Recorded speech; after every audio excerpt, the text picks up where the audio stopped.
Welcome into a new edition of the Going Deep podcast. I'm your host, as always, Kevin Massare, here with Kevin Siracuse. Got a lot of free agency stuff to talk about. We got a ticker scrolling at the bottom for live updates. Hopefully we get some live updates throughout the show, much like we did last week. So there's much to go over. A couple free agent targets the Bills should still target. A lot of work that could still be done for this roster. But always, the show is brought to you by Summit Centers, from the best autism care in Western New York. And tonight's show is also brought to you by Dave Dengler and the Larson-Timko Funeral Home in Fredonia, New York.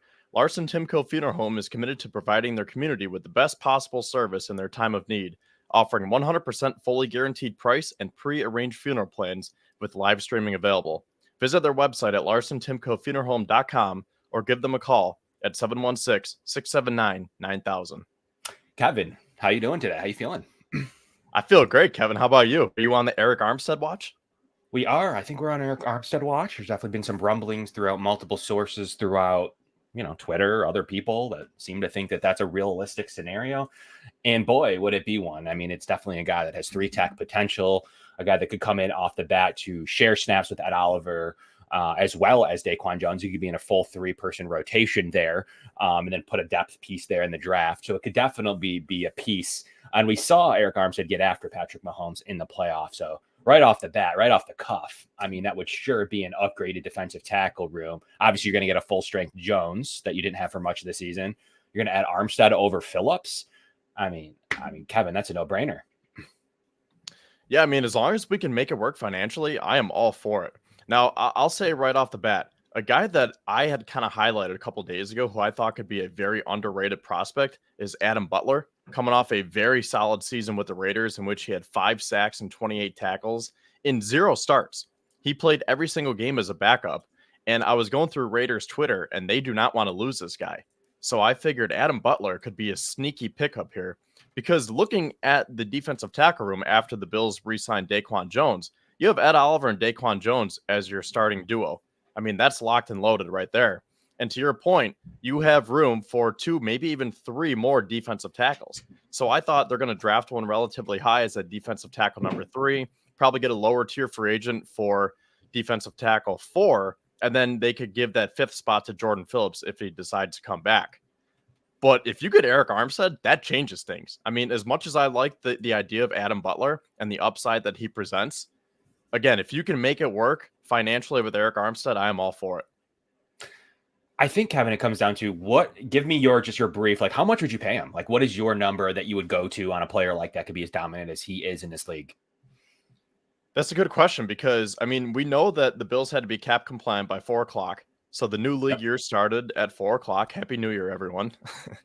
And outside of that, I mean, we don't know where the Bills salary cap is right now. I think that they got past, right? I mean, if it's past 4 o'clock, that means you have to be cap compliant. So the Bills are back under, they're back. I always get confused, but you know what I mean? They're on the plus side. But it's far and few between. So I don't know. I mean, can you give Eric Armstead an AAV of in that 7 to 10 range? Because I think he's going to want that. If you can get him for less than 7, sign me up in a heartbeat, but I just don't know if you can make it work. Yeah, some interesting ties, too. I wonder if the Bills were considering a trade at that point to just secure him. He was on kind of a big deal, so the Bills probably balked at that. But yeah, there's a lot of ties to the Buffalo area. I believe his wife went to UB, and it does serve at ECMC as well in a capacity. So there's definitely some Buffalo ties there for us. So I think that that's a pretty cool connection with Eric Armstead. And if you look at him from a player perspective now, why wouldn't he want to come? I mean, you could argue that all these years, interior pressure is the number one thing. You can help coverage. It gets into a quarterback's face. It gets a quarterback off script. And even the best, Patrick Mahomes, Josh Allen, Justin Herbert, whoever you want to consider, Joe Burrow, whoever you want to consider to be the top 5 quarterbacks in the league, cannot stand interior pressure. So I think from there, you got to imagine what he could do for this roster at the top end. And if he has any interest in Buffalo, I think it's a no-brainer. I mean, I really think that you have to do whatever you can to kind of allocate assets there. It's kind of like what Bean said with Von Miller. I know we don't want to make that correlation right now, but you have to remember what he said about him. The opportunity presented itself to add a really solid presence especially on the defensive line, and the Bills didn't figure that would be a valuable option for him. Similar here, when you look at a guy like Eric Armstead, a guy that's 30 years old. I mean, he's younger than Vaughn was when he was signed, and the Bills aren't going to go just as far into the years and the money that they'd have to this time. I think it'd be a little smarter with the contract scenario. And yeah, I mean, as of right now, he is a free agent. He was cut by the 4:00 deadline. I'm saying before the 4:00 deadline, it's possible that the Bills will go after somebody like Eric Armstead in the trade market. So, Kevin, let's go through a little bit of the moves that we have. We don't have to harp on too much. Obviously they brought back Trubisky. We did that live on the show last week. They made a bunch of moves. That was also live on the show last week, but things have since we've been on air. Obviously the Bills have, acquired, Morrow, a nice looking linebacker, a guy that actually was pretty effective at a 3-sack game last year, going to take over for Terrell Dodson, a nice little addition, who's not going to cost too much money. As well as if you look at a nice addition in Mac Hollins. How do you feel about those two additions? Those are the two exterior additions right now. Yeah, I really like the Nicholas Morrow addition because, like you said, that's probably the Terrell Dodson replacement as that linebacker 3. And really, I mean, I think the room is set. You have Terrell Bernard and Matt Milano hopefully healthy by week 1. And then you have Nicholas Morrow as that backup who can serve as that Dodson role because he has that flexibility where he can play middle linebacker, he can play weak side linebacker, and he's a veteran. And to your point, 95 tackles, 3 sacks last year for Philly, wore the green dot. And then the year before, he set a career high with 116 tackles with Chicago. And then I really like the idea of having Dorian Williams as that linebacker 4 because he also has that flexibility. We heard how the Bills are trying to get him to eventually become a middle linebacker. And I think that was before they realized how good Terrell Bernard was. But if you have those two as your backups with still Balin Spector sitting there as linebacker 5, I mean, maybe you re-sign Matakevich for special teams, but outside of that, that room is set right there. Yeah, I mean, checking off the linebacker room, I thought was pretty decent to begin with, but being able to check off that box going into the draft is huge. We want to make sure that linebacker room is checked off.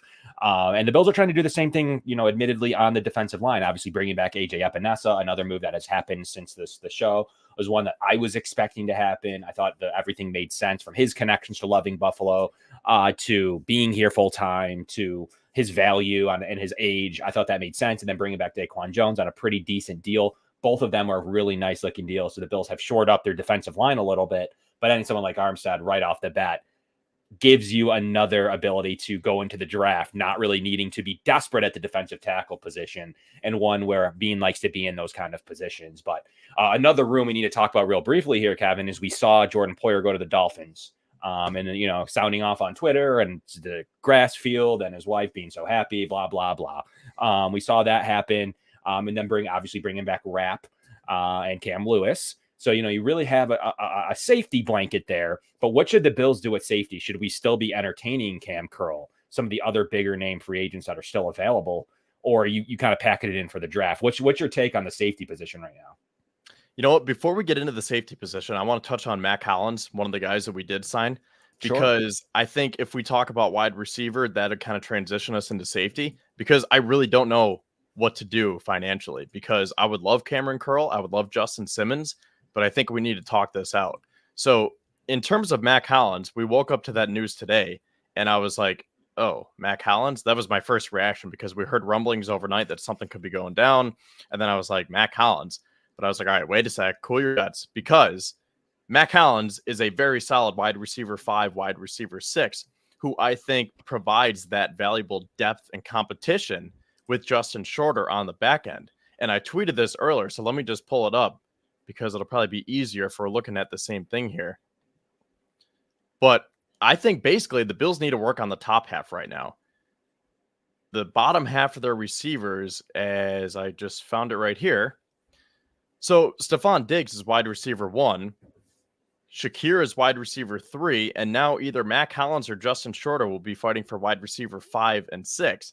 And then, like I said in the tweet, the Bills also still have Andy Isabella and KJ Hamler. So really, we're looking at a wide receiver 2 and a wide receiver 4. And I would be shocked if the Bills don't use one of their 11 draft picks on a wide receiver, if not 2 or 3. So, Kevin, do you think that we could still potentially sign a free agent wide receiver, or are we done? Like, are we going into the draft trying to find two positions here? Because I think what we decide to do here at wide receiver determines what we do with the safety position, and maybe even Yeah, Eric Armstead for that matter. I think you're right by slashing 5 and 6 there of those individuals. I don't think they keep 6. They really haven't. They may flirt with it throughout the year, throughout the roster numbers. I think they'll need to pluck from other positions. I think they'll just keep 5. I don't know that there's 100% a reason to have shorter. Maybe you stash them again. You can get interesting with the roster. But I don't think that there's a reason that they go both of them. So I do believe the battle at 5 is correct. I just don't think there's a 6 wide receiver spot to be had this season. So we'll see if they do determine that. I mean, they've been pretty consistent. Every year we think they're going to keep 6. They keep 5, and then a guy that's hurt, and then they put that player on the IR. So, and then only have 5. So that's kind of where I'm at this year with it. They'll probably have a draft choice. It's late in the draft with all these picks that they may stash this year. But I really think it's a Hollins versus Shorter kind of battle for that 5. And if they're both really good, well, then obviously you're going to keep a roster spot for them. You're going to figure it out. But I think for the most part, 5 and 6 is going to be just spot 5, and it's probably going to go to the winner of that because Hollins' deal, I don't anticipate, it says up to $3 million. I don't anticipate that being any much more than 1.5 to 1.8. So we'll see how that turns out when the numbers are released. But it does do a lot of things well. Last year there were some fans of him, getting his 700 or 800 yards in Vegas at the time.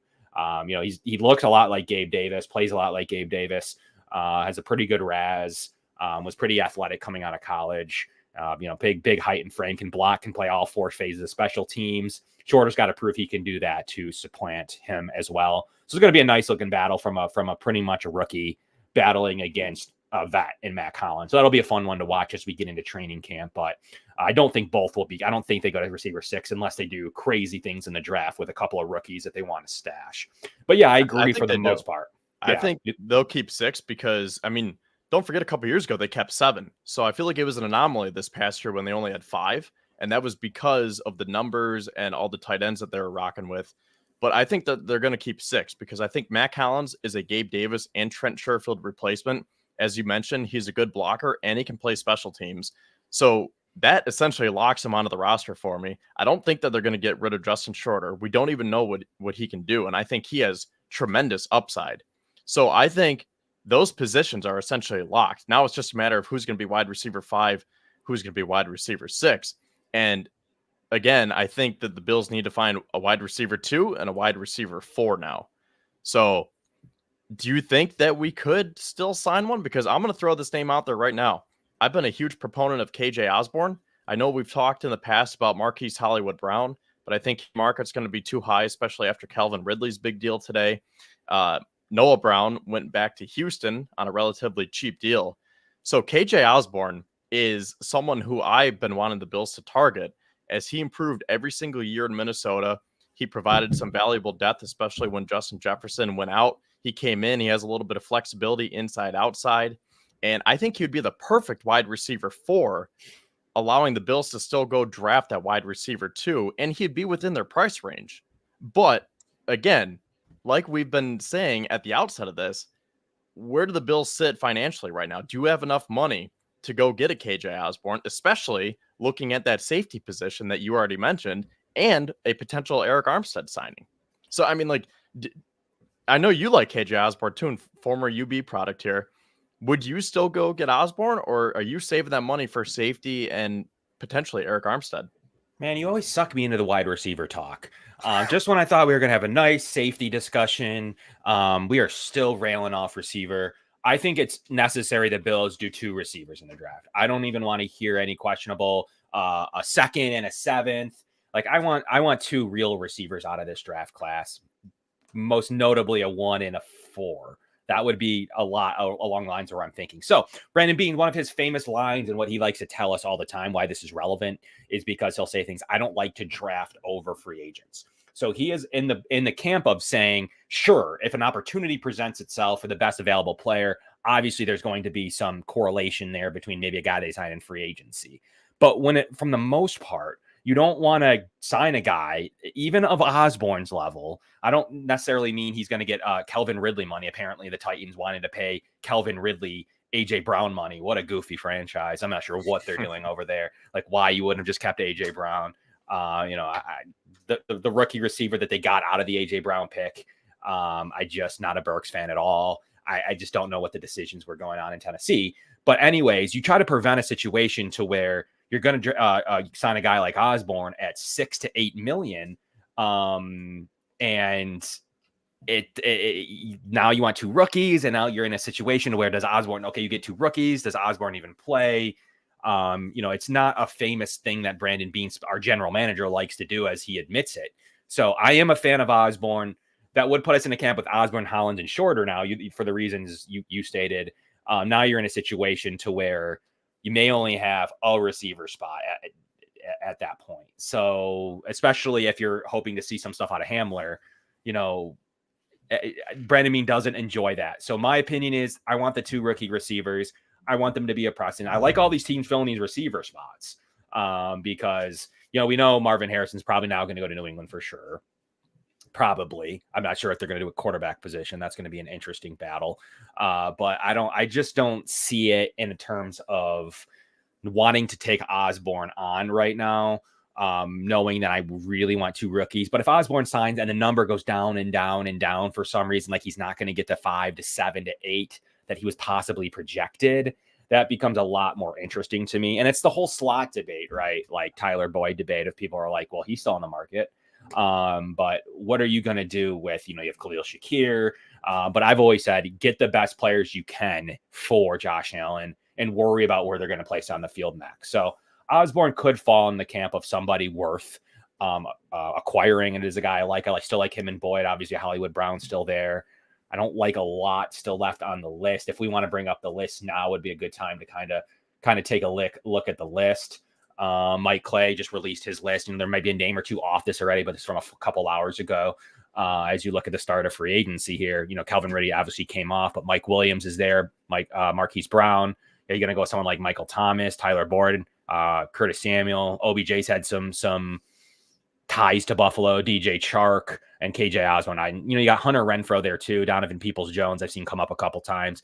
But about Donovan Peoples-Jones, Kevin, I don't really want to go under that, especially now that we have Mac Hollins. But how do you feel on that? Do you feel like you'd want to go and get like a Van Jefferson or a Josh Reynolds? Or are we just being redundant there as you look at the free agency list? Yeah, that'd be too redundant to Mac Hollins. So it would have to be someone of Osborne's stature, if not higher. Yes. And just based on the money, I'm not sure if that's as feasible as I thought yesterday. So for the sake of this conversation and for how we open up the show, let's say that they decide to use their 11 draft picks on finding two wide receivers, and they try to pool that extra money towards Eric Armstead and the safety position that you already mentioned. So while we have this up, who do you like for safety? I'm a big Julian Blackmon fan. I think he's a pure free safety. He's been really good. He gets his hand on balls. Obviously, he's going to cost the most of the remaining names. He's a guy that I really like at this stage as I got to sit back and kind of watch free agency play out. Obviously, Cam Curl is a difference maker. He can play in the box. He can play in free safety. If the Bills are able to get either of those two individuals for any type of money, that's reasonable, I think you swing the trigger. Those are franchise style safeties. They're not top five safeties in the league, but they're close. So that's why I really like Blackmon and Curl. If you have to go a tick down, obviously Justin Simmons is right there as well. If you're looking at another type of free safety, he could make a lot of sense. And then, you got Jordan Fuller, like pretty much on signings and visits. Rayshon Jenkins signed. So you're starting to get thinner a little bit quicker. But Eddie Jackson jumps out to me too as a guy that I've liked his play. He was a ball hawk early on in his career. He's a guy I'd like to see hook up with Sean McDermott. How about who jumps out to you on the safety list? No one really jumps out, to be honest. Jordan Whitehead was interesting, but he went back to Tampa Bay. Quandre Diggs, I thought about him, but isn't he a liability in pass coverage? And he's 31 years old. So if you're going to do that, right, you might as well have just kept Jordan Poyer for that rate. Someone who could be a sneaky addition. Someone mentioned this in the comments, Mike Edwards, because I think if you pair him with Taylor Rapp and the supposed rookie, I think that could be a solid trio. And let me find that comment. It was from Greg here. He said, Mike Edwards can bring in some KC intel and how they play us, it's added value. And I think that's a good point, because if we're trying to get over the hump and beat Kansas City, well, maybe we should start plucking some of their players and say, hey, how do you defend them? What should we do? And I think that he could be that veteran voice to kind of lead a younger group with the potential rookie and Taylor Rapp, because I still think that Taylor Rapp got paid like a third safety. He's like a fringe starter right now, where he got paid, and you're looking at that contract and you say, okay, he can start some games when needed, or he can be a backup. So he's like a safety 2, safety 3. I think they're definitely going to do something. And I just think, looking at the roster, I would be shocked if they don't sign one and then draft one. For sure. I mean, welcome back, Spin. I miss you. Spin says Dawkins' extension hasn't been accounted yet. Knox deal in as well. He's just took up your pay cut. Obviously, Daquan, Morrow, and Hollins. I don't think Morrow and Hollins are going to sign much. Brandon Beane's not going to mess up the compensation formula. One, I'll bring up in a moment, because we will be chatting about the comp picks, kind of our opinion on that, and then moving the rules. And I want to make sure we have a little bit to touch on what Brandon Beane's potential philosophy is toward the end of the show. But as we talk about free agency now, Daquan is probably on a team-friendly deal this year, very much so. From my understanding of it, it seemed like he was maybe waiting around to see what kind of deal he'd get. But them upping him and Epinesa on fairly team-friendly deals was a huge boost, because AJ Epinesa, even at his age, obviously coming off of his first contract, he's barely accounting for anything on the salary cap right now. 3.9 million, well worth it. Like that is a well worth it deal. Even next year, his cap hits 6 million. I mean, that's a good deal. I mean, ultimately 2 for 10 at the moment. That's a heck of a contract for Brandon Beane. So I wanted to applaud him on that contract. Once again, 4 million on the cap this year, 6 million on the cap next year. If you told me right now they would have gotten AJ Epinesa with some escalators, but 2 for 10, I would have said even I wouldn't have thought that would be true. And I don't think that Daquan Jones, once we see his final numbers when they come out, are going to break the bank either. Don't forget, now that the Bills are over 51 players, you get to cancel out the next lowest contract. And at the moment, you have Matt Collins, Jones, and Morrow. They're going to replace Zach Davidson, Garage, and Jarvis. Each of those guys cost $800K on the cap already. So you're basically getting an $800K coupon because it's already being accounted for as you add those 3 individuals. So just remember that. So how much more over $800K are each of those individuals going to be? Morrow and Hollins, maybe 1 million a piece at most, I would say, at absolute most this year on the cap, maybe even $800K each over the $800K. So you got like about a $1.5 million for those two. And then Jones may be about $3 million over that $800K as well. So you're really looking at about $5 million there between them. And they probably save 8 on Dawkins and whatever cut they wanted to give Knox. So 12 right there. So you're still at +7, and the Bills can spend all of that because they know they have Trey White money coming on June 1st for $10 million. So they're truly the Bills right now, even including everything. And my math, I'm about 17 million over. So technically, to your point earlier, Kevin, it's under the cap. So the Bills are $17 million under the cap at the moment. 10 of it's coming on June. And the rookies just aren't going to cost that much money. The same rule of 51 applies. When you add in those rookie picks, they're not going to cost much cap because there's already a veteran salary being counted for on the cap. So you don't really have to worry about, you got to sign rookies. These aren't the days when you have the 2nd overall pick and the 35th and some high picks. Then you got to count a little bit. But the way the Bills build a vet-heavy team, you don't really have to worry about your rookie class very much. As far as the cap is, they get cash. But as far as the cap is concerned, it's not really the world's largest deal to have to worry about that. And yeah, for the 2-year, $16 million deal, it's probably structured fairly decently this year for salary cap purposes. So once June 1st comes, the Bills are going to get a nice little cap relief there. And they can go spending on any of these free agents that may be still on the market, like Floyd was. And they sell them the Floyd package. Like, hey, man, come double your value, get a 2 or 3 year deal, just like Floyd did, just like Mitch Trubisky did, just like whoever did, and come enjoy, even Taylor Rapp's a success story. I mean, in theory, $1.7 million deal, all the way to a pretty decent backup safety money. But I still think it's fair to say the Bills have 2 starter safety jobs open. You're going to use Rapp in sub packages. You're going to use him in the Poyer role. You definitely aren't going to use him more in dime. That was why I wasn't overly mad about Shin and his contract. A, he played terribly last year. B, Over the Cap predicted him at 1.3.5. Like that was his prediction. I don't know where the 10 and the 9 and the 12 came from, but if you go there right now, you'll see his prediction of around 3.5. That was like based on his play. That's what he was going to get. And he's super redundant with Rapp. I mean, the Bills just know Rapp knows the system. He started to really adapt to it late in the year. I mean, even I was not very happy with Rapp throughout the season, but he seemed to grasp it come late in the year and started to make really big plays.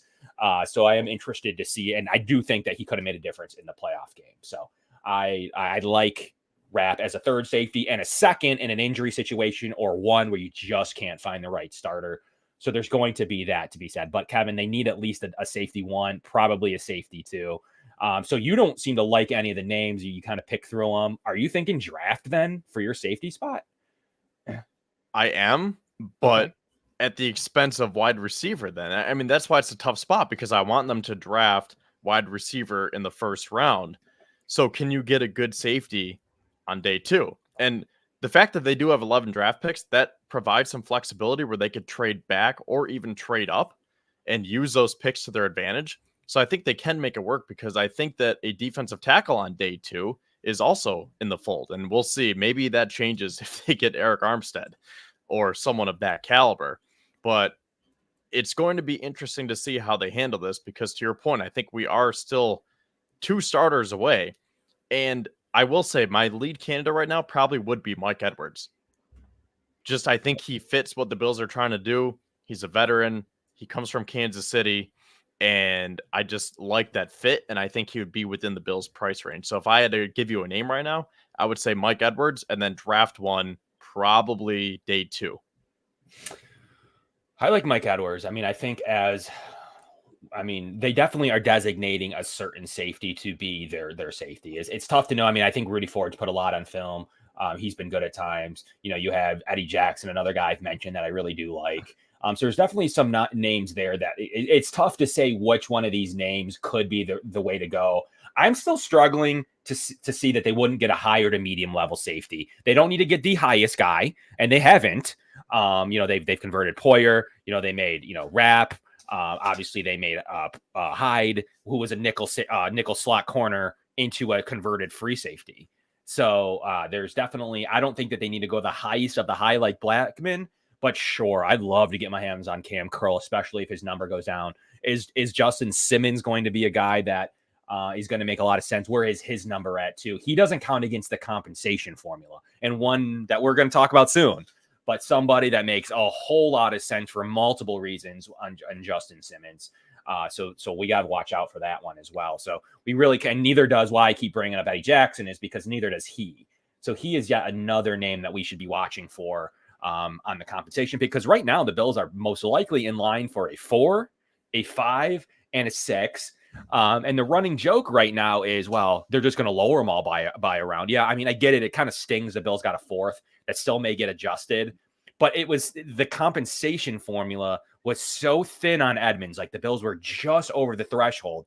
And part of the formula is you need to play a certain amount of snaps. You don't just get, that's why it's next year's picks and not this year. You need to actually play. So part of the deal is not just your AAV, it's also how many snaps you take. And Edmonds had to hit 88% based on his pay, and he hit 81 or 82. So it just was one of those scenarios that we were so fine up against the 3rd and the 4th thing that we just didn't know where the line was on exactly where the AAV line was. And still, to over the cap thinks that it's wrong.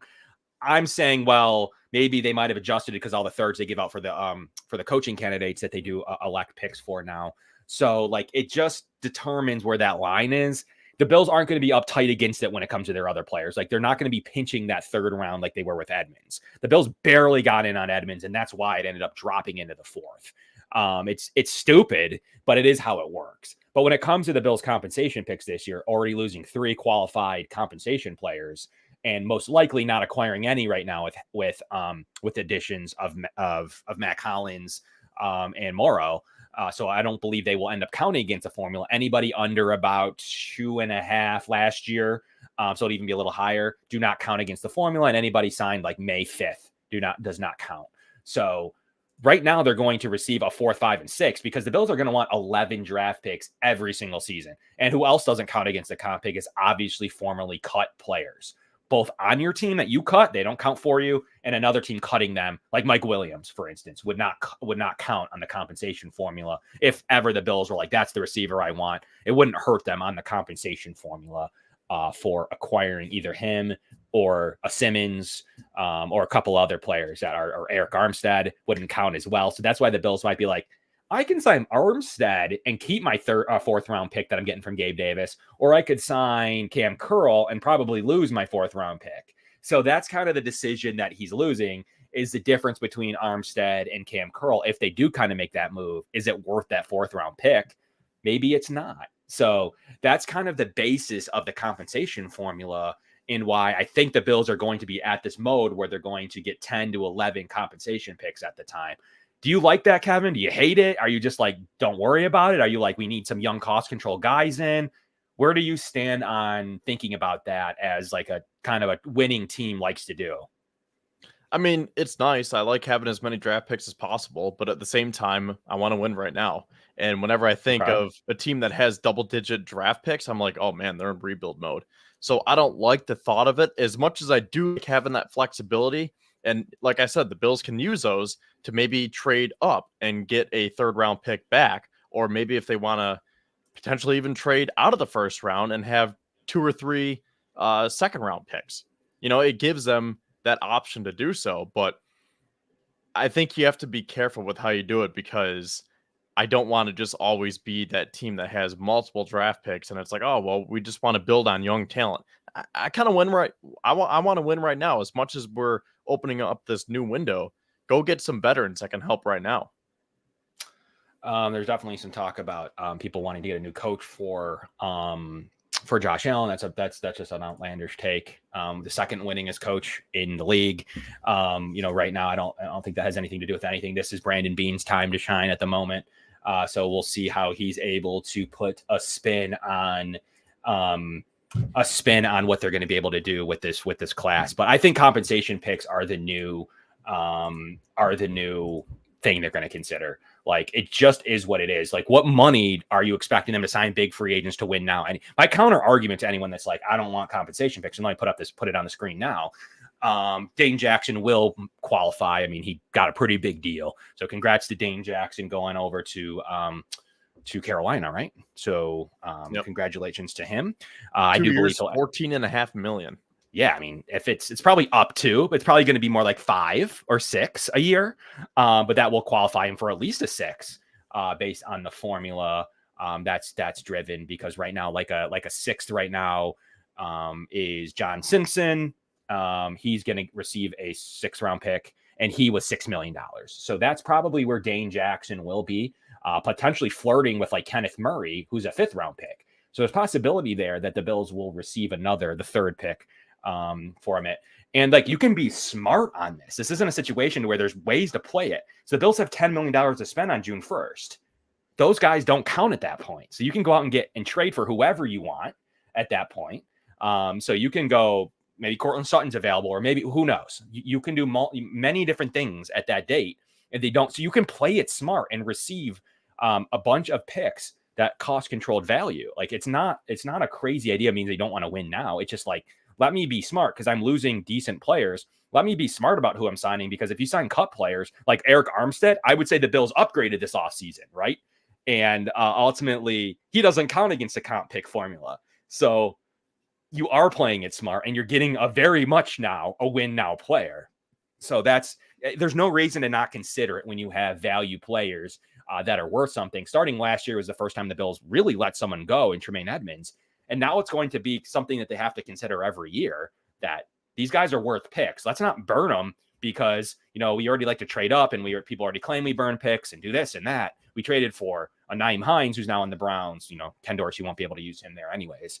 But it's just a matter of like, it's something to consider. Look at Rasul Douglas. They traded for him. They thought they had 2/3, made sense. And they got the 5th back. But now it turned to a 4th. So now they have an extra 4th and an extra 5th. So it's not that crazy. But it's still, they thought they'd be in the 3rd round. So the Bills do need to do their best with those first two picks. So I do think it's definitely something that's going to be considered. It's life like it is here. that's just where we're at, Kevin. So, I mean, I don't think it's a terrible way to go with this. And I don't think it means you want to, you're not looking to win now. I just think it's like they have 18 million.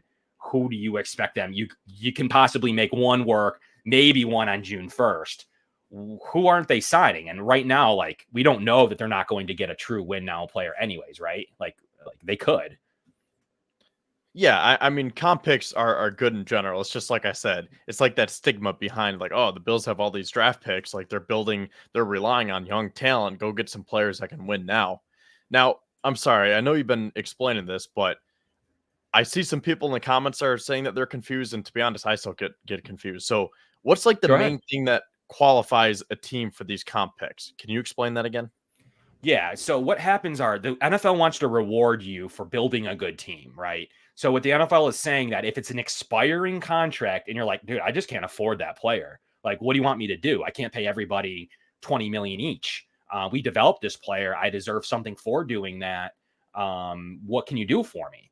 And the league actually came out with a system where you receive a pick in the next year's draft for losing such player like Tremaine Edmonds. You can look through the list on Over the Cap, does an amazing job with it. So the way it works is the league puts obviously based on their pay, the league ranks them up against the other best players in the league. So they put a player number from 1 to 1,000, let's just say, however many players are currently in the league. And if you're in the top 600, you get a compensation pick. So that 600 mark is about $2.5 million a year, roughly. That is a little bit debated. So if you make more than $2.5 million, you now qualify for the compensation pick formula. So that's really where, if you lose that player, now here's the last caveat. You can't then go out and sign a bunch of dudes and then try to claim like you lost all this talent. So that's the number one thing to remember. So if you go and sign a guy, that removes one of the compensation players that you lost. So if you lose 3, like the Bills have right now, and you go and sign somebody that qualifies, one of those 3 picks are removed based on the value of that guy. So if you go sign a guy equal to Dane Jackson, that is washed out. If you go sign a guy equal to Gabe Davis, that is washed out. The NFL says anybody cut that you cut or the other team cut, it does not count. You can't go cutting players and then have them count in the compensation formula. So the NFL rewards you for cutting a guy and signing a guy that was cut. The NFL is saying you're getting back a guy who was cut off of a contract. Will reward you for taking on that player. We're just not going to count it against the formula. Is really how they're rewarding you. So that's essentially, and then trades don't count for anything. So that's essentially how it works. It's pretty straightforward. Like, you lose a $20 million guy, the comp pick starts in the 3rd round. So the top guys that are lost, are put in the 3rd. Then the next guys are put in the 4th, and the next guys are put in the 5th. So that's how they determine, like, you're building a good team. We're going to reward you for that. And the Bills are in that phase of their process where they're getting rewarded for building a good team. And Brandon Beane's like, yeah, I'd like that reward. I built a good team. I want the reward from that, rather than going to sign overpriced guys that may not be as good as those guys that they lost. So it's definitely something you can consider. And then also by signing cut players, you can get just as good of a player by that. And they don't count in the formula because, once again, by virtue of the cut. So if that clears it up, hopefully that brings light on the scenario. But what do you think, Kevin? Does that pretty much answer any questions you saw? So is this comment accurate then? Yes, correct. So those are the players that are 3? Yes, those are the guys above the $2.5 million roughly. We'll see where it sits this year. But there it is. I'll bring it up there. Those are the guys that count against the formula. Dane Jackson hasn't been up to the where you see CFA's lost. So when you're in the CFA lost, those are the guys that actually count against the formula. Dane Jackson will be up there momentarily once his final numbers come out, because he definitely is receiving over $2.5 million per year. So he will be up there. As you can see there, Gabe Davis at this year, he is number 172 based on what I just said. So he's the 172nd paid player in the league. And then Leonard Floyd is the 209th out of whatever it is. So anybody about 650 and above does qualify. And you can see right there that there's their qualifying rank. They're not too far apart. Leonard Floyd was almost a 4th himself. But remember, so Edmonds was like right on the brink of the 3rd and the 4th round. That's what cost him. And no one really knows what number. Is it 70? Is it 80? At what number do third round picks end? It actually happened to be like 60. Only the top 60 players in the league would qualify for a third round pick. So that's how that works on the compensation pick front. The Bills are just given free picks basically for building a good roster. It's a little bit more complicated than that, but you can't then go out and sign players. That's the only rule. You can't claim you lose players and then go sign equal players. That's the only thing that there is to be noted when it comes to the compensation pick formula. So, anybody 685th best and above based on pay qualifies. That's how simple it is. Okay, I'm sorry. You might have already touched on this. So if the Bills were to go out and sign another receiver on top of Matt Collins, how would that count with the Gabe Davis contract? So does that mean like they would be able to spend up until a certain amount? Yeah, so if you spend over that 2.5, it then would count for the formula. And how much, it doesn't have to be a receiver directly. So it can cross off like with 2.5 in general. 2.5 and above would count. So if it's like Dane Jackson money, it would cross off with Dane Jackson. You would see that chart. It would say Dane Jackson, $6 million, KJ Osborne, $6 million. And they would cross based on their pay, not their position. So if they go out and spend 13 million, player, like position by position. Correct. I got you. It's not position by, but say they went out and got Hollywood Brown or whatever, and he was for 13 million, he would cross off with Gabe Davis. If they sign Mike Williams, though, he doesn't count because he was cut. Okay, yeah. See, I think I knew all of this, but it's good that you explained it because if I was confused, I'm sure we had other people that were confused. Speaking of other people, we have over 1,000 people in here, so we appreciate each and every one of you for being here. And make sure you smash the like and subscribe to our YouTube channel and give us a follow as well, as this is my Twitter handle, and Kevin is pretty much the same thing at Kevin Massare. That's right. Find us. So we appreciate Twitter. Everybody being here today. It is a day we're all waiting for some moves to happen. But I mean, Eric Armstead watch is interesting. What will happen with him? There definitely has been some fair sources of people who report on the team, people who don't report on the team, who have said that the Bills will be interested in him. So we'll see if any of those sources are correct or not. But he could definitely be a game-changing style of player. And what did we just learn? He would not count against the compensation formula. So you can give him whatever money you do or don't want to give him, and he won't count against the compensation formula because he was just released today. Mike Thomas is a very interesting player. Like definitely a dominant style of player. Hasn't really played lately. What do you think of him, Kevin? Like, I mean, everyone seems to have mixed reviews on what he could bring to the table. Yeah, I was watching One Bills Live today, and Steve Tasker was talking about Michael Thomas, and I agreed with Chris Brown because he was like, if this is 3 years ago, sure, sign me up. But Michael Thomas is damaged goods right now. I mean, the guy can't stay healthy, and he's definitely past his prime. I will say, if we can kind of rejuvenate his career, that is interesting, but considering where he's at age-wise and health-wise, I don't know if he fits what the Bills are trying to do. I mean, we talked about this window of players that they usually target, players going into their second contracts. Michael Thomas is slightly out of that range for me. And I think he's still going to command a decent amount of money. I don't think he's going to be, Gabe Davis money. I would be shocked if he's getting 13 to 15 million. But still, I mean, in that 7 to 10 range, I think that's still too much for Michael Thomas. Yeah, he's an interesting one. He's definitely a guy I'd love to tap into some of that potential, see what you can unlock with somebody like Josh Allen. But yeah, I can't give him any money. If he wants to come here at a extremely incentive laden, I take a look at that. I think that's fair. But I just can't give him any money. But I had this jotted down in my production notes here today, Kevin. Are we going to do anything with OBJ? They've been interested in him in the past. He is productive. He was good in the playoffs. Is that somebody you would consider now at potentially the right price? I mean, he is an interesting name. I think the same thing that I said about Michael Thomas applies to OBJ, where he's just out of that age range. And I think he's out of that price range because I don't think OBJ is going to command 15 million anymore. No, but still, I mean, are you going to pay OBJ 8 million to come here? And I don't know anything. I'm just throwing that number out. I mean, for both of these guys, if they want to come here for less than 5 million, okay, we'll take a flyer. But I just can't fathom paying either of them above $5 million per year based on their age, based on their injury rates. And I think for what the Bills are trying to do, I think it almost makes more sense to go draft 2 receivers. But that's the thing. Going back to our previous conversation about KJ Osborne, do you want to go fill wide receiver 2 and wide receiver 4 with 2 rookies or another free agent and 1 rookie? And I know I said I like KJ Osborne, and I still do. And I still would be up for the Bills signing KJ Osborne.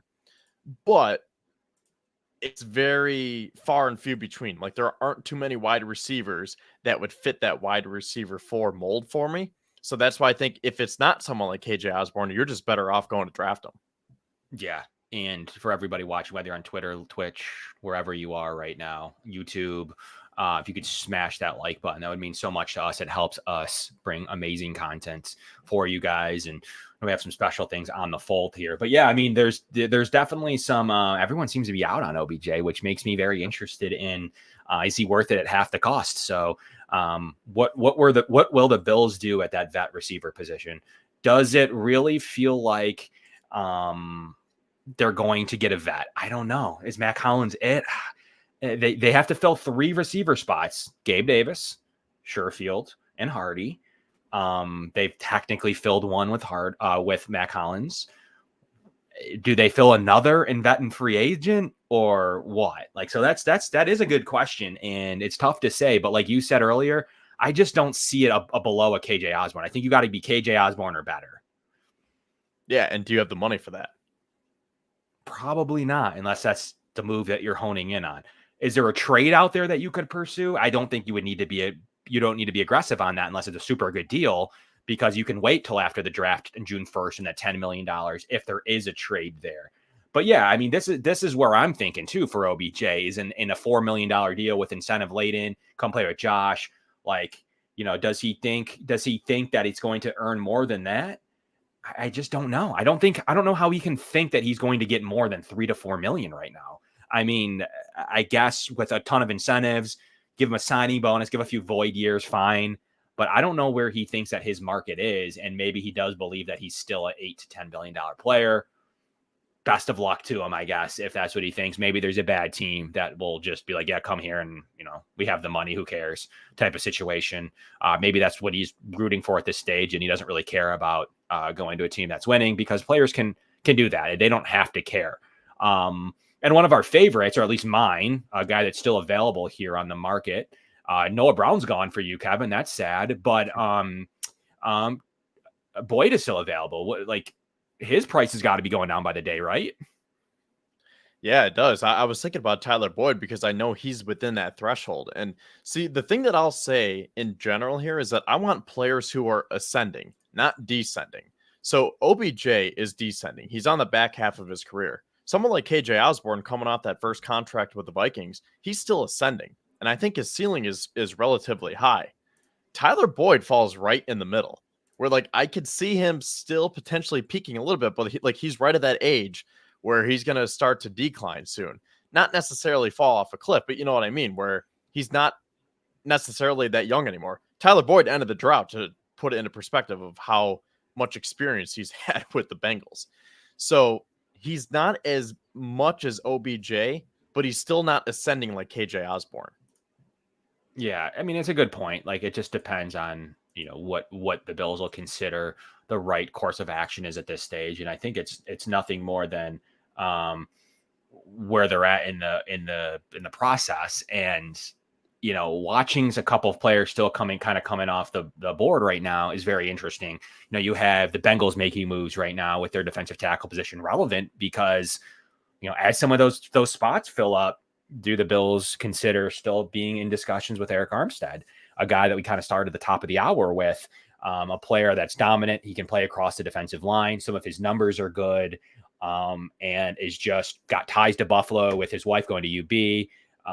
And just a lot of interesting points that you can make about Eric Armstead, to be a guy that has had Super Bowl pedigree.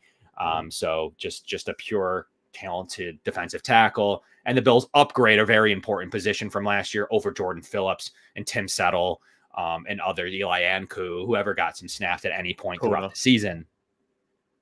What? Poona Ford. Oh, yeah, Poona Ford, good call. Yeah, and Poona Ford, who was in and out of the lineup. So you really take all those salaries there. Like, seriously, some of those guys were getting paid.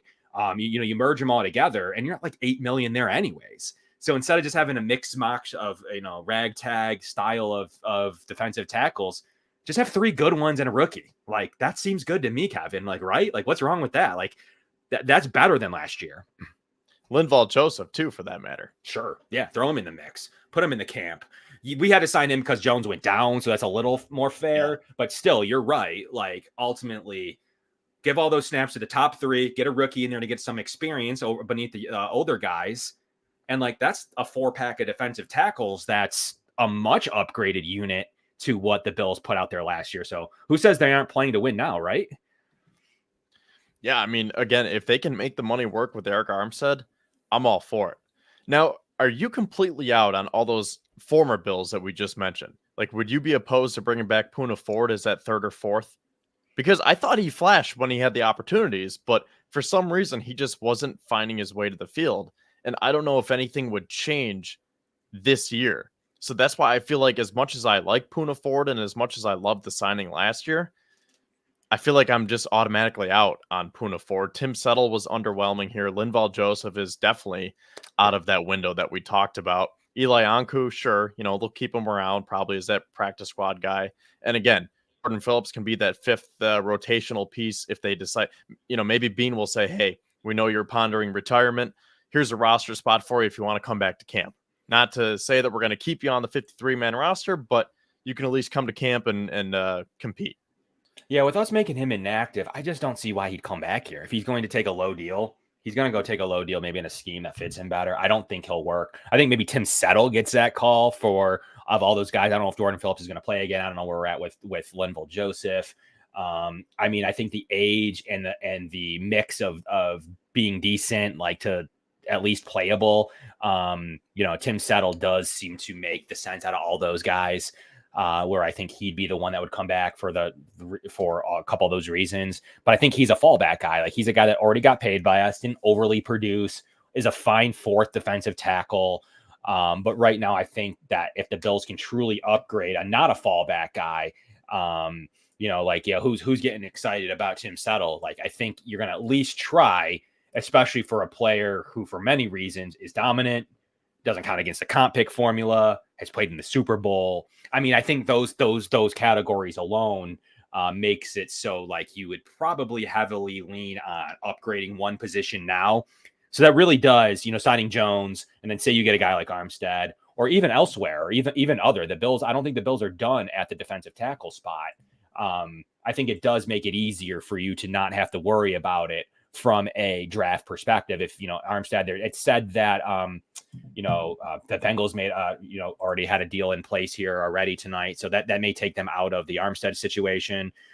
So I'm pretty excited to see how the rest of that defensive tackle room kind of lines up, because there's definitely some top end talent here that is still on the board. And a guy, a couple guys beside Armstead, the Bills would, I don't think they're going to go old like Calais Campbell. What about DJ Reader? What's he going to do now that Cincinnati seemed to have signed Sheldon Rankins? Guys like Deshaun Hand is good. Ashawn Robinson.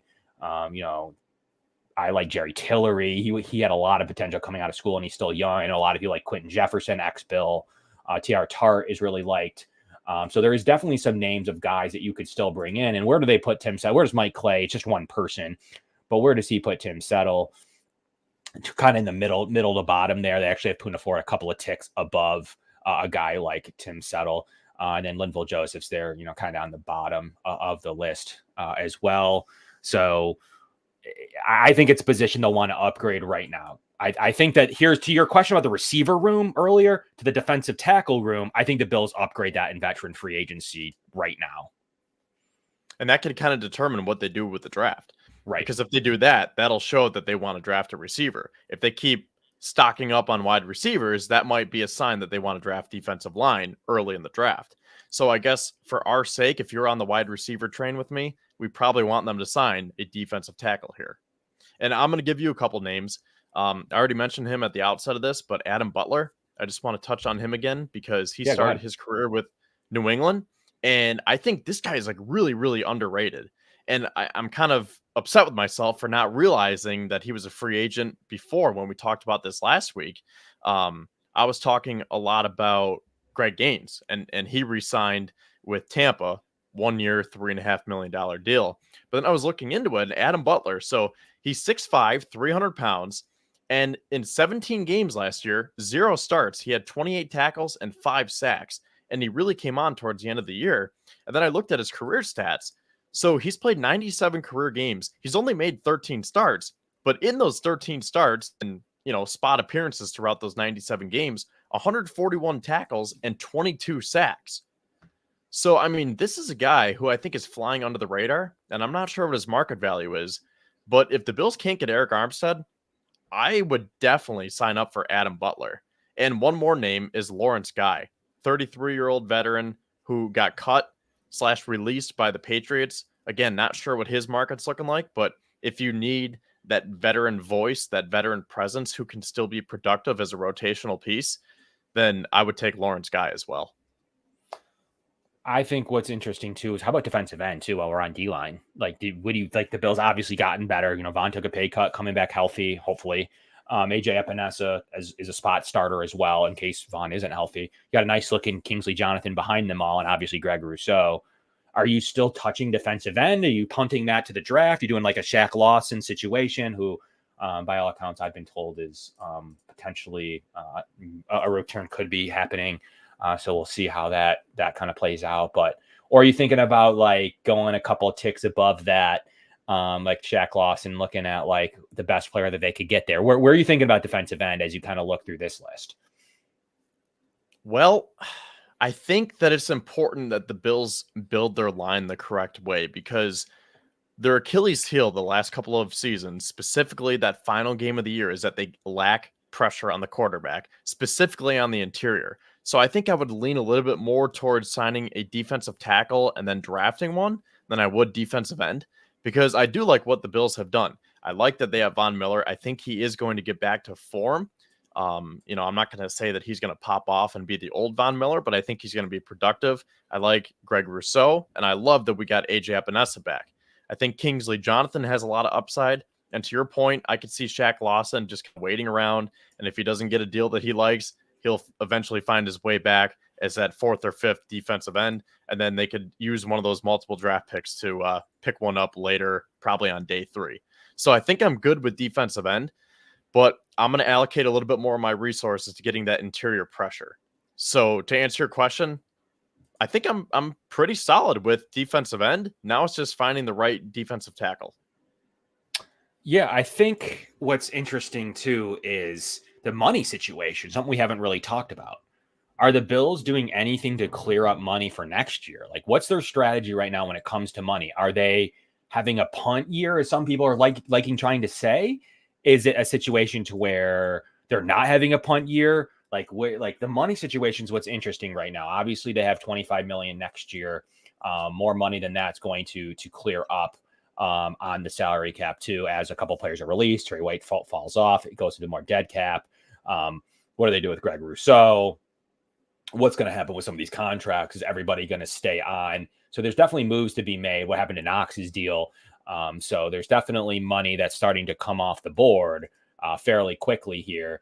And as soon as quickly as 2026. So 2 years from now, the Bills have more than enough money. They'd be in like the 150 million range. So the Bills are going to have money soon, a lot of it. So what are they thinking about? Like, where's your situation when it comes to, like, do you think the Bills are punting this year, or you think that they're pushing? They're not. They're actually kind of playing it strategic and not really caring about how much money they have next year. And the current cap situation right now, I have it at about 8, and then 18 with Trey White in a couple of months. 8 that we have to spend, you mean? Yeah, at the moment, and you can spend up to it all because you don't need to have it for the season because you have 10 million coming. Okay. Yeah. Every time I was saying, I thought about it before the show, and I was like, no, this is fine. But then when we talked about it earlier, I was getting confused with over and under. But yeah, so the Bills got back under the cap. Yeah, so now they're cap compliant. They're on the plus side, just to clear that up. Yep. So what was your question before that? Are the Bills punting their? Do you think they're punting this year to free up money for next year? Do you think that it's a punt year? What's your feeling on that right now? I don't think so, because I think the Bills are still in win now mode. I mean, they are still Super Bowl contenders, and Brandon Beane always talks about winning now and in the future. So I think they're just trying to be smart with how they do it. But I think they also recognize that maybe this is going to be a bit of a down year, at least from the outside looking in. If this starts window number 2, it came a little bit earlier than I thought. So maybe this is that transition year and then they kind of rebuild for next year. But I don't think they're punting that much, to answer your question.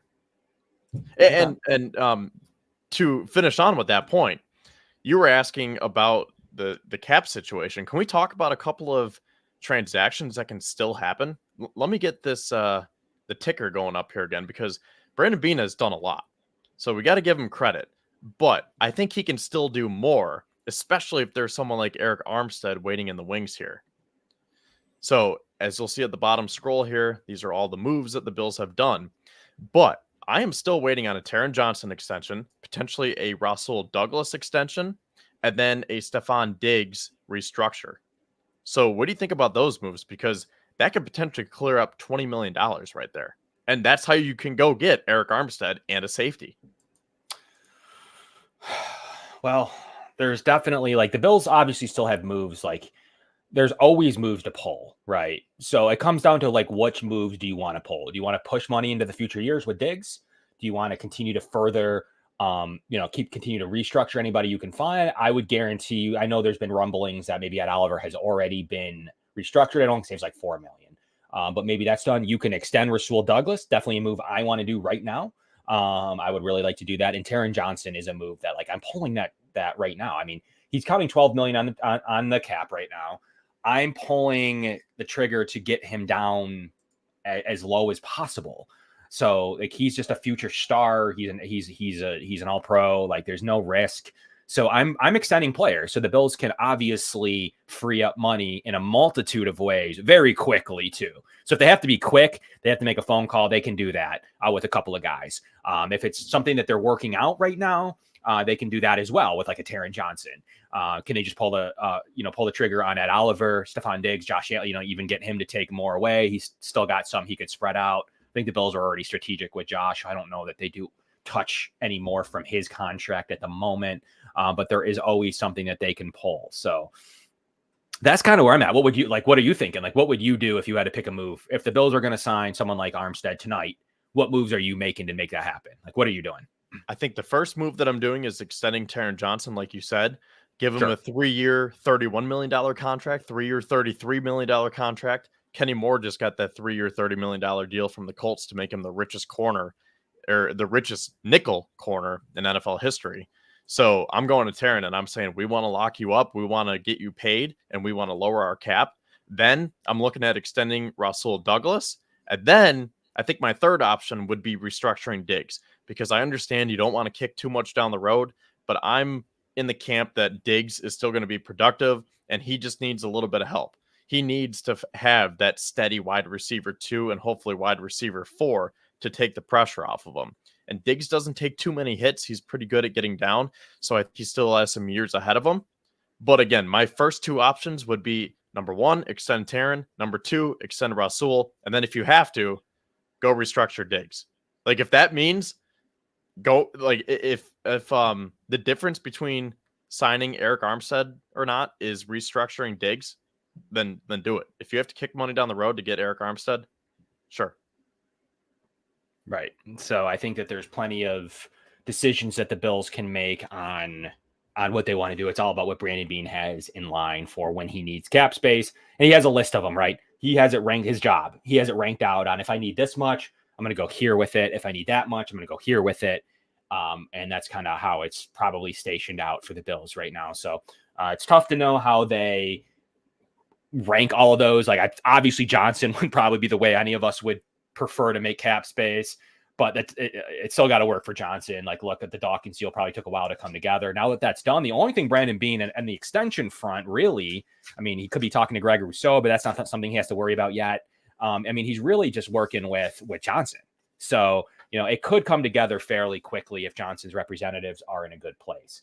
So that's kind of where it comes from. And I guess Rasul already freed a little bit. You could still mess around with that to save some more if he's the way they want to go. But I don't know. I'm not exactly sure when it comes to them already restructuring Josh Allen and Rasul Douglas. Do they touch any more of either of those deals? I don't know at this stage, but they could do either. They could do more to Josh, and they could extend Rasul Douglas. That is within the realm of possibilities. I just don't know how that's going to happen. So let's talk about it. What's that? I was saying, can we talk about another position here? Yeah, that's where I was just going to go. Where you were going, running back? Yeah, I think running back is a position that we need to talk about because they have one on the roster. Like, it's probably now after a couple of signings, like the quote unquote lowest position. I mean, they have Darrington Evans, but they straight up do not have another running back on the roster. So they are going to add a vet. That I'm pretty sure about. It's just a matter of who you're thinking and why. We've seen some fly off the boards. So I think with the way that they were getting paid, maybe the Bills were like, whoa, okay, yeah, we're gonna take a quick step back here. We're not overly interested in this market at the moment. And it's cleaned up very quickly. So I do believe some of these guys that are left, Madison, Dobbins, Elliott, Dillon, Clyde Edwards-Helaire, I don't know what's going on with Damian Harris, but Kareem Hunt, Deontay Foreman, that's about where I cut it. I don't really care about anyone below that. I do believe they'll have one of those names that I just said from Foreman and above. I do think it's very likely that one of those guys is going to get a premier backup job in this league and a good offense. And that's enticing. What are you doing at the running back spot from those vet names? Because they will sign a vet. Like, they will draft somebody, but they will sign a vet. So, like, kind of give me your thoughts. I have 3 names that I have been very high on, with a 4th as an honorable mention. So ever since last offseason, I've been a big Deontay Foreman guy. If that doesn't work, I like Ezekiel Elliott. And if that doesn't work, I like A.J. Dillon. And then as a sleeper, Rashad Penny. Now, what all 4 of these running backs can do is they can be the thunder to James Cook's lightning. Because last year when the Bills tried doing this, they brought in Latavius Murray and Damian Harris. And I mean, that worked to a point, but then you saw them bringing in Leonard Fournette towards the end of the year, and it just wasn't enough. Yeah, and Ty Johnson. No, thank you. Because I do want to say, Ty Johnson, I think he'd be a perfect RB3. So if you can get Ty Johnson back, I think you can still go get one of these guys. And the thing is, James Cook is on his rookie deal. So let's just say the Bills get James Cook, and then they can sign Deontay Foreman and Ty Johnson. You're paying your running backs $5 million for all 3 of those. Sign me up. Right. So, I mean, for me, it's a matter of I'm very interested in somebody like Foreman. I think he makes sense. I like Dillon a lot. Where's his price point? He has some really good numbers that I like from his RAS score, but has some pretty average looking advanced analytics. So, I mean, that could keep his price tag down. I really do like him as an RB2. No one's sitting here saying AJ Dillon, you should replace everybody you have on your roster with him. He's just a really solid young running back who doesn't have a ton of miles on him. He's been pretty healthy in his first year of his first contract that he had as a rookie. So he's definitely my favorite is AJ Dillon and Deontay Foreman are my 2. So we have those lined up right there. And then from there, I go down, I kind of agree with most of your list. I mean, Zeke's probably there too. He's pretty interesting. I like Penny. He just always hurt, man. Like, I just don't think the Bills need a hurt running back. I like what he can offer, but he's just literally always hurt. Like, it just doesn't. They want to bring him in for nothing, sure, but it just. I mean, he didn't get a lot of opportunities last year in Philly, so I'll give him that. But I mean, he is pretty injury riddled, so that's why I put him as an honorable mention. Yeah. So yeah, that's fine. It's a fine honorable mention. Like, sure, if everything dries up, it's they're going to have to touch the basis of that. But at that stage, I just bring Ty Johnson back because maybe you do it anyways. But if you're in that range, I think you just bring Ty Johnson back to it makes more sense than going with any of the other names. But I definitely like a majority of your list. I mean, Edwards-Helaire has had his best year as a in college underneath Brady. Could that make sense? It does. He's not. I mean, he's played in an all-world offense and petered off and got replaced by Pacheco. But I mean, definitely a player that could be somebody that the offensive coordinator is like, yeah, I like that guy. I can use him in my offense. I've used him in the past. So it's not incredibly silly to assume that Clyde Edwards-Helaire could be somebody based on his skill set. And Dobbins just has so much skill too. He's probably the best player left. Truly, he is. But same thing goes for him. He was really good, and now he's basically now in the always hurt camp. So, but he's still younger, so that's kind of what separates him. And the Bills did a lot of pre-draft work with him as well. So that's kind of where we're at with the running back room. What do you think? Like, where are you leaving running back? Well, What when do you you say think? you want Ty Johnson back, do you think he can be RB2? Because we had this conversation weeks ago. Actually, it might have even been a couple months ago where I posed this question on Twitter and then on the show here. And people were saying, bring Ty Johnson back, bring Ty Johnson back. And I said, okay, that's fine. But it's kind of redundant when you have Naeem Hines because they have similar skill Right. sets. It Well, now was. with Hines gone, I think Ty Johnson's a perfect RB3. And that's why I wanted to sign one of these outside guys as RB2. So, what does your running back room look like? And will you draft one too? I mean, you could probably find a bruiser on day 3, but do you want to spend uh, a draft pick on a running back? I mean, I feel like you could just go sign a cheap vet min here. I mean, maybe the guys that I listed would cost a little bit more than that. But what do you think? How does this shake out?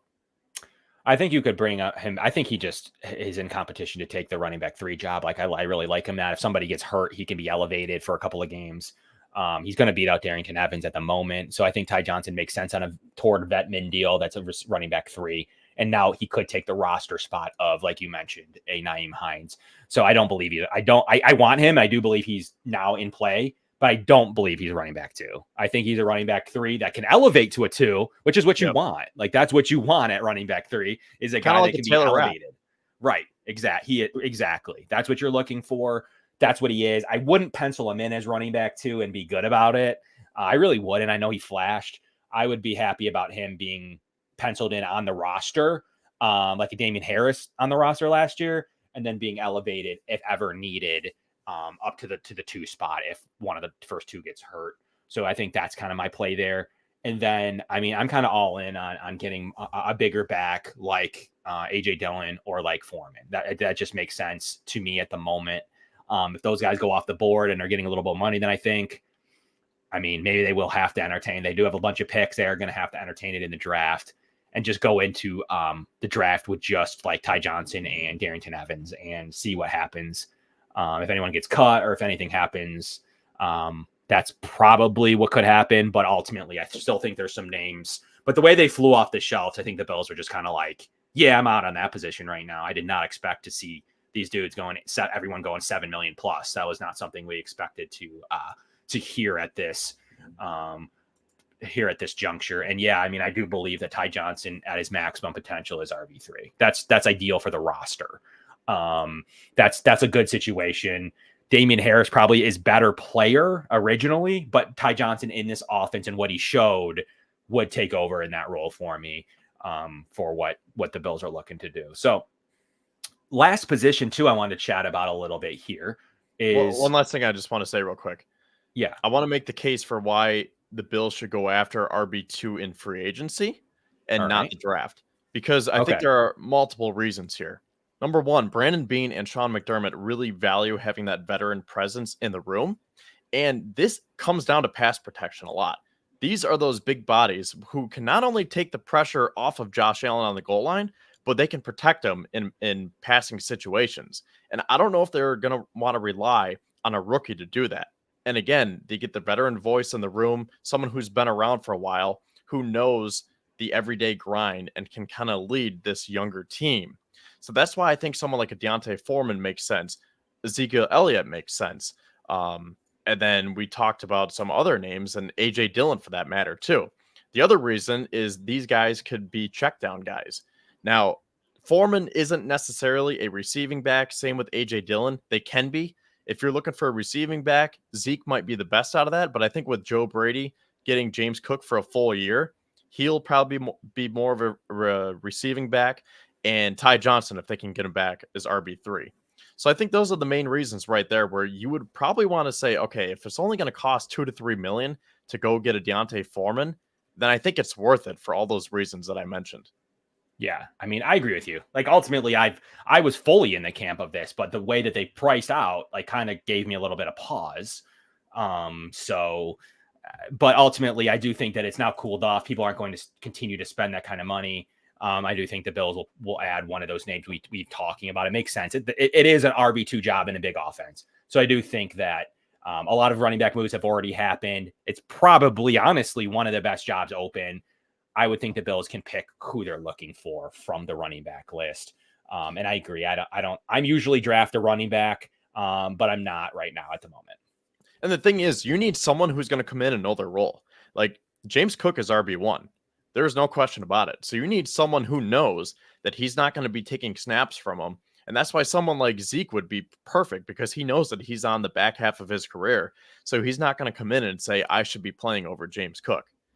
I still think I like Deontay Foreman a little bit better, but you could make the case with him too. I know he's a little bit younger, but he's also not necessarily in his prime. He's probably at that middle bar that I said with Tyler Boyd.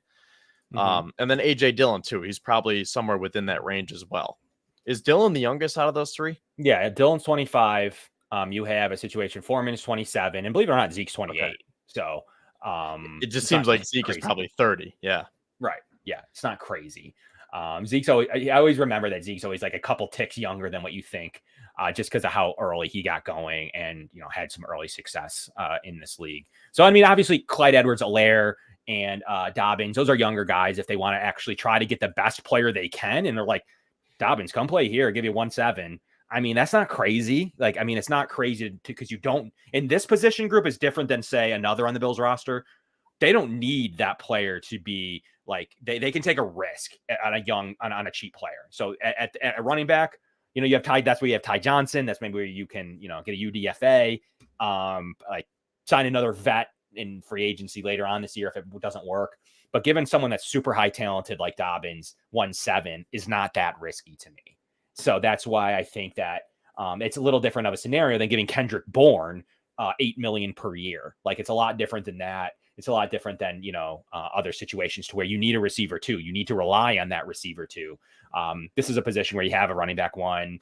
You might have a couple of depth guys you like anyways. You may have a good looking UDFA. Like, ultimately, all you're going to do is hit a boom on somebody like Dobbins. So all that, it doesn't really matter to me. To take a shot at that room, because you could reap a lot of reward for the cost value analysis there. So that's why I'm keeping an eye on what happens to Dobbins as well. And speaking of Dobbins, I just want to say about Baltimore's running back room now.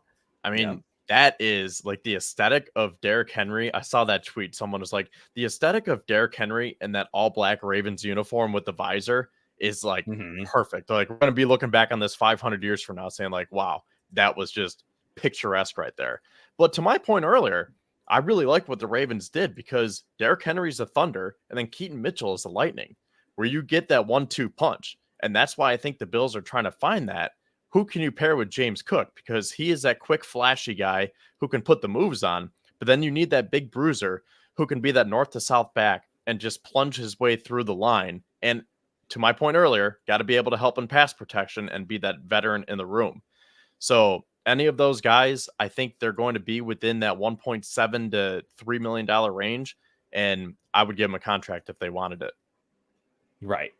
Yeah.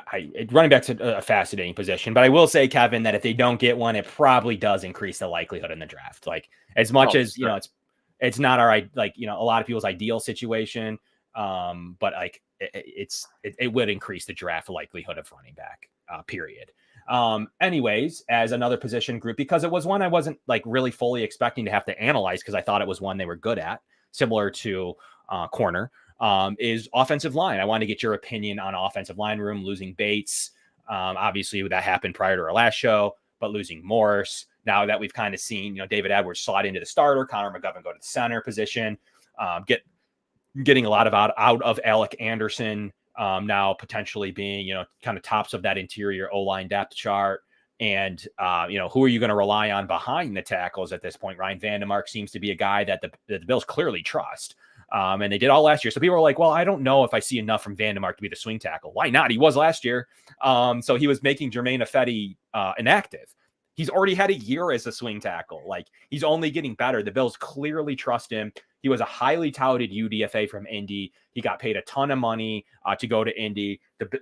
Indy tried to waive him and get him through. Then he actually chose to come to Buffalo instead. So he was a touted prospect that should have been drafted, and a guy that I believe at 25 years old. I mean, he's not 21. I mean, the Bills fully trust him to be their swing tackle. So that's, sure, I guess you would like apparently some big name there, but the Bills don't necessarily see that. They see them as having a competent $919,000 backup swing tackle, which is a very big plus in this league to have your swing tackle only making $900,000 and then have him as an exclusive rights next year. So he's only going to be making about $1 million for 2 straight years. 2 years, $2 million. You can't have that beat. So talk to me about O-line now, Kevin. What are you feeling when it comes to having Vandermark, Alec Anderson, Tommy Doyle's on his way back finally, Richard Garage, a guy that I actually really like that's still on this roster. But what are you feeling right now, and what do the Bills need to do at the O-line spot, if anything, as I bring up the just the sheet so we can take a quick peek? Well, let me start with Mitch Morse, because I saw how the Jaguars were tweeting about him today and saying, welcome Mitch Morse. And he had that video saying like, hey, Jags fans, like, let's go win a championship. And it kind of hit me. And I was like, man, this one hurts the most, I think. As much as it stung to lose Trey White and Jordan Poyer, losing Mitch Morse is, I think, a lot more important than maybe some people were giving it credit for, because Mitch Morse was the anchor of the offensive line. He was like that calm, steady veteran voice. I talked about how I think the Bills want that in the running back room. Well, Mitch Morse was that on the offensive line. And if you remember, Josh Allen got good. He started ascending to the level that he is at right now, that MVP level, when Mitch Morse came over from Kansas City. So I think that is a huge loss that, as much as I think they'll be able to replace it with Connor McGovern and David Edwards, you can't really replace the experience and the leadership of someone like Mitch Morse. So that one stung. Now, I will say, I tweeted this, and a lot of people were like, I don't think it's that big of a deal, but I'm still thinking, I'm still in the camp that if you knew that you were going to be cutting Mitch Morse, probably for cap purposes, and I know they like their depth behind him, but it still doesn't sit right with me that they traded Ryan Bates, because I think he would have been a perfect backup with David Edwards slotting in as that starting left guard, McGovern moving over to center. You could have Bates sitting there as that backup. So that one doesn't sit well with me. But I will say, I think the Bills, to your point, they're very high on Ryan Vandermark and Alec Anderson. And on the other side, you have Tommy Doyle coming back as a backup right tackle. And you talked about Garage, Kevin Jarvis. So I think the offensive line is in good shape, but it was just the most consistent, healthiest unit last year. And they were building that chemistry. And that's why I was a little bit shocked when they started to tear it apart this offseason. But they still have a lot of their pieces back, and I think they are in good shape. So I know that's a long-winded answer as we're looking at the free agents here. I don't know if I really need the Bills to go sign one. Maybe there could be like another backup tackle, because we don't know about Tommy Doyle's recovery. So I could see them getting a tackle, maybe a swingman to help out Alec Anderson. But honestly, I think they might just draft one at this point. Yeah, I mean, I think the draft's the way to go to kind of cap this room off. Like, as you look at some of the free agents, they will add vets. The Bills do like vet free agent offensive linemen. As you can kind of pick your way you want to go with some of these names.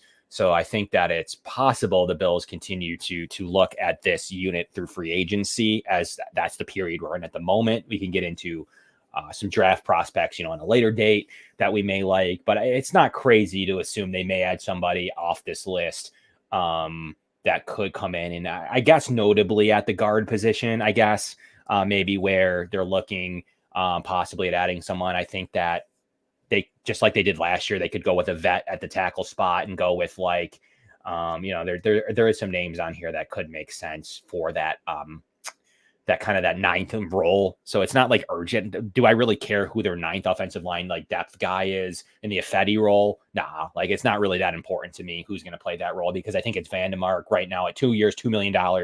Bills aren't looking to move on from that at the moment. And if he's struggling in camp or something, sure. I mean, they can make a move at that point, but there are some tackle names here, depending on how good they want to go with this thing. That might make a little bit of sense here. And then at the guard room, like they could surely add a guard to replace Bates. That's not the world's craziest scenario. Will they bring in a guy to compete necessarily with Edwards? I don't think so. Maybe in the draft would make sense. Like a Dalton Risner does make a lot of sense. I think that he is a guy that I really like. And he is a really talented guy. If they brought in someone like Risner, I would expect him to be a competitor for the starting role for sure. I mean, he's kind of at the top. I mean, Greg Van Roten being the second best guard is interesting. He had a pretty good guy. But I'm going the draft here. I'm going to nail in drafting a bunch of mid-round guys. It stinks because I didn't think they'd have to draft any because they already were young with Alec Anderson and Vandemark and Osiris Torrance and just a couple of guys there that were already pretty young. I didn't really need to do much here, maybe then take a center. Now they do have to draft a guy or two, in my opinion, to make this process happen. But yeah, that's kind of where I'm at, Kevin. I think you throw a couple of O-line vets in here. Will they go with a level of Risner? I'm not sure, but they're definitely going to add a couple of guys that make sense for him. But I think the draft is truly where they're going to get younger there. But they have to worry about Brown as well, like a guy that has been good. He got the biggest pay bump of anybody in the league. And Spencer Brown, a guy that everybody thought was the biggest liability. He was actually one of the more underpaid players of the 2023 NFL season. So you got to be careful. Can you afford him now? Do you extend him this offseason? He is a potential extension. Are you extending him, or are you going to think like you have to? If you don't, then you have to start thinking tackle earlier than we wanted. Yeah, that's a good point. I mean, I think I would extend Spencer Brown based on what we saw last year, but man, I've been thinking about all of our extensions this year. It's kind of hard to think about next offseason, but you kind of have to because that could be the direction of your draft this year. Right. I will say to your point that Bean does like to bring in that depth and competition. I don't think Tommy Doyle is going to be suffice enough. I think with him coming off that injury, they probably will add to that position. So I could see someone like a Chris Hubbard coming over. I believe he's 33, 34 years old, spent some time with Cleveland, Pittsburgh, most recently Tennessee. He could be that veteran, that Jermaine Ifedi role. I was looking at the guard, someone like Justin McCray. Didn't he used to play here a couple of years ago? Yes. So I could see something like that, and I think they probably will draft one. And that's why I think, losing Ryan Bates hurts on top of Mitch Morse, because to your point, now you probably are going to have to draft one. When I thought you don't have to touch that room. Like, that offensive line was set. You had chemistry, you had continuity, you had experience, and then they kind of made a hole when they didn't have to. And I understand, there are different reasons, and they like that the depth and the youth with Anderson and Vandemark, but that is the one position that just I didn't really agree with what Brandon Beane did this offseason so far, at least. Yeah, he had to make money somewhere, and he thought, like, my O-line is strong, it's been healthy, let's trade a guy, get a pick out of it, and let's, obviously we got to make money somewhere. And they maybe determined that that's the route they wanted to take. We'll see. I mean, they have some young, talented guys behind them, and they're going to add a couple of more in the offseason here in terms of the draft. So we'll get into some of those prospects on a later show as we kind of get through the free agency period here first. But Kevin, if you had to spend money right now, I want your opinion. We talked about a lot of positions. I mean, will they add a depth corner? Probably, but I still think that there's 3 starters on the roster. And you got a 4th in Kyer Elam. Maybe look at a guy in the draft. I don't know. I don't really think they need to really do anything at corner at the moment. They may get a guy, but tell me where you're, and we've talked about pretty much everything else. Where are you spending the money? So we've broken it all down. Give me your final analysis on free agency. By the time we talk here next week, what will you want to hear the Bills do? Well, that's a loaded question because I think we're in for a lot of moves. As much as people think that we're done, I think we're almost just getting started. So moving forward, everything wrapped up from here on out, from what we talked about tonight. Let's see. I think the first move that I would do is extend Taron Johnson and then potentially extend Rasul Douglas. See where you're at financially, and then go after either Eric Armstead or a safety. And I think how they do that determines how those two positions kind of bounce off each other, because if they go get Eric Armstead, you're not going to have as much money to go get that safety. So what do you value more? Do you want to go get a safety? Do you want to go get a Cameron Curl, Justin Simmons? I still think they're out of the Bills' price range, but if they value a safety, you're not going to go get Eric Armstead. And that's when they can get someone like an Adam Butler or a Lawrence Guy that I talked about earlier. So I think I would favor that a little bit, but see, that's why it gets tough, because I do want Eric Armstead, but at the same time, I want to get a safety, but there aren't too many safeties that I like that much for this position and that money.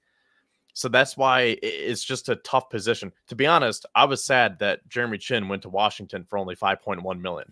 I thought that would have been a solid deal. I think that he had a couple of down years with Carolina, But this is a guy, he was right in the Bills' window, going into a second contract, a lot of athleticism, a lot of versatility. I thought you could pair him well with Taylor Rapp.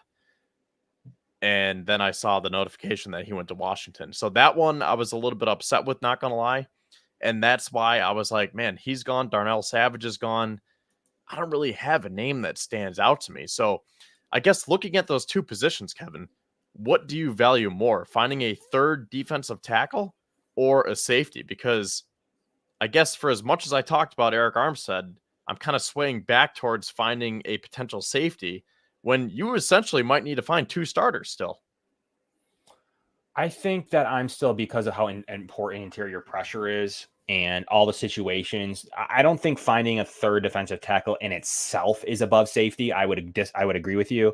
I think an Eric Armstead situation, for all the reasons that we've discussed, would be a good fit. So I think that you kind of pivot based on the interest, the price, the player fit, all of that stuff, I think makes sense to kind of figure out where you go from there. So in this situation, Armstead's my top target. I think that what the wonders that he could do on this defense and interior pressure and what he can do against the top quarterbacks, I think that's where I'm feeling it. That's kind of the most thing I'm feeling.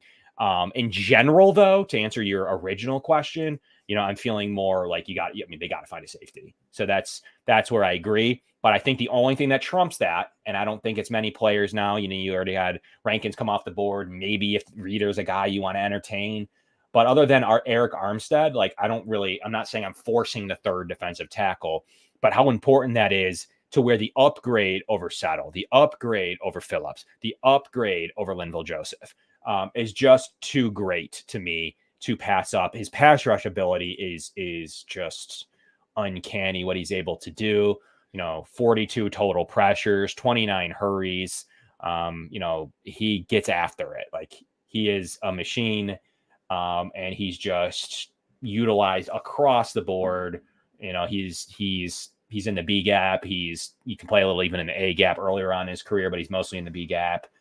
And he's just a guy that doesn't really have any faults. I guess last year wasn't his best run defense year, but I mean, he's such a solid player that the Bills would have a huge upgrade over what they had last year. That's my thing.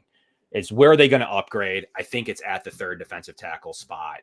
And then I think McDermott, because he's so good at safety, I'm pretty confident on having Eric Armstead. And even if you have to roll Rapp as safety too, I think it could be quite worth it. So that's kind of where I stand on your question. My number one target is Eric Armstead. I think that's really what I'm doing. And I'm trying to see the best possible safety I can get from there, I can afford, and basically say, man, come here playing a good defense on a good team. You're going to rebuild your value. There's a starting safety spot. What other good team can say that right now? Come play here right now. I think that could be in a compelling pitch to the best safety that you could possibly get. And I trust McDermott to not only develop guys, but to do it if you can't trust him at the safety position, then I'm not really sure where you trust him. So I do trust him at the safety spot. And I don't think he needs to, back to the decision of not paying these guys, I think you don't need to pay a guy $10 million. I think you can get away with, like, what could Eddie Jackson do here? Who might make the most sense out of some of those free agents when you're going to offer them a starting spot. Yeah, I think I agree with you, because I think that is the correct assessment here. Right now, finding a starting safety, potentially two starting safeties, is more important than finding a third defensive tackle. But when you have someone like Eric Armstead sitting there, that could outweigh that just because of the sheer talent that he has, and creating that pressure from the inside, where then you would kind of knock back a bit and say, okay, we can't let this guy go. If there's mutual interest, we need to do what we can to bring him to Buffalo. And then we'll worry about safety from there and go get more of a mid-tier guy along with the draft pick. So yeah, I think that's the camp that I'm in right now. I would say my position of note here is safety, but my player of note is Eric Armstead. Yeah, and if you kind of scratch Sheldon Rankins off of this, like I don't know. Maybe you could look at Calais Campbell. I don't think that's the route they go. But Eric Armstead's really the only name, in DJ Reader if they want to go with a pure one tech as well to add to Jones.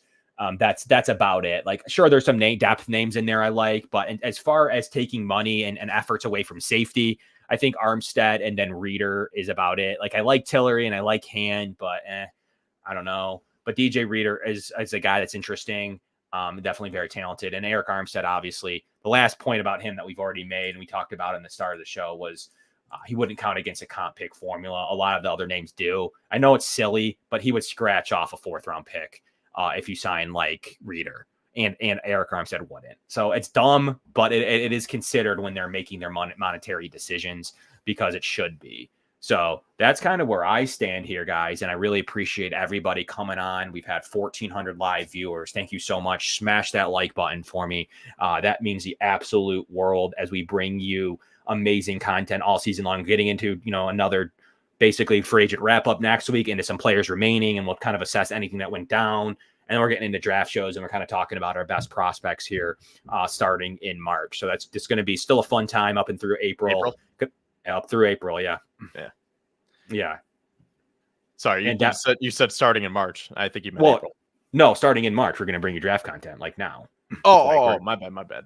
Yeah. We're going to continue to bring you draft content starting in March through April and then probably do some live shows throughout all of our network here in Built in Buffalo. We're going to be bringing you some live shows throughout different venues and different shows, throughout, different places. So it's going to be pretty fun to do that and bring you some of the best draft coverage that we can throughout the Blitz that we have on Tuesdays. And we have the Basement on Fridays. So there's just great content, and we have the new Hoof on Thursdays. So just great content throughout, and definitely some live entertainment. We've always handled, and in Going Deep Buffalo, anyone that knows, we handled day 3. And this year, day 3 is going to be awfully fun with 9 draft choices. So we'll see what content we bring you throughout day 3 and more. But from us at the Going Deep Buffalo show and everybody else for tuning in, we really appreciate it. The Summit Center, Larson-Timko, and Dave Dengler, and everybody else on that we respect and appreciate for tuning in, and all of Built in Buffalo. Smash that like button. But we'll be back at you next week at 7 to break down some of these moves we're talking about here, start to preview a little bit of the draft, and getting excited about things to come. So from everybody here, from Kevin and Kevin, we'll check you out next week. And thank you all so much.